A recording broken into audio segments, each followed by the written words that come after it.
Mais le top du top, c'est d'endetter tout un pays d'un coup. Et là, il y a des spécialistes de ça, il y a le Fonds monétaire international, il y a la Banque mondiale, il y a l'OMC, qui ont des individus, des équipes particulières qui vont dans les pays pauvres, en général où on peut trouver des ressources qui sont utiles aux pays riches, des ressources minières, des ressources géologiques, des ressources énergétiques, du pétrole, etc. Et on dit aux dirigeants de ces pays, est-ce que vous savez que vous êtes assis sur des montagnes de profits? Mais comment vous allez faire pour les tirer du sol, pour les extraire? Vous n'avez pas d'usine, vous n'avez pas de route, vous n'avez pas d'ouvriers, vous n'avez pas de savoir-faire, vous n'avez rien. Et pourtant, Dieu sait que vous pourriez vous enrichir, et enrichir votre population.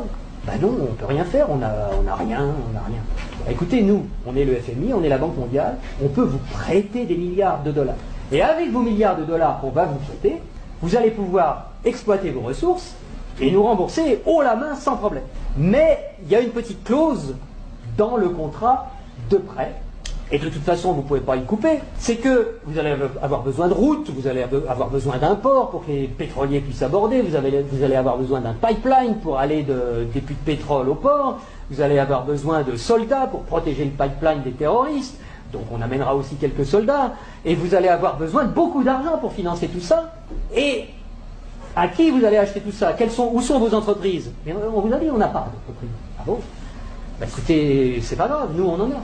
En Occident, beaucoup, on en a plein. On a Halliburton qui fabrique des usines, on a Areva qui a besoin d'uranium, on a Bouygues qui fabrique des autoroutes, des ports, tout ce que vous voulez, on va vous faire ça aux petits oignons, pas de problème.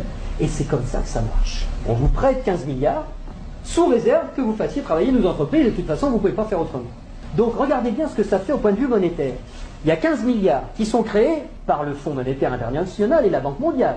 Le Fonds monétaire international, c'est un organisme qui récupère quelques dépôts de la plupart des pays de la planète qui servent de garantie pour faire des crédits, des prêts aux pays sous-développés.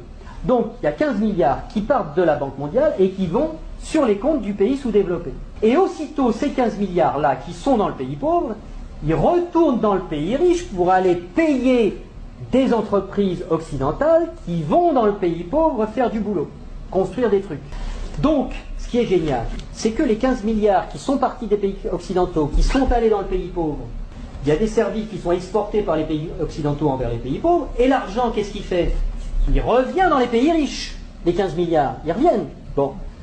Et donc les 15 milliards, c'est comme si on avait eu une belle-sœur qui avait emprunté 15 milliards et qui nous les distribue, puisque les ouvriers des entreprises des pays occidentaux, les actionnaires des entreprises des pays occidentaux, ils vont avoir plus d'argent grâce à ces 15 milliards qui reviennent.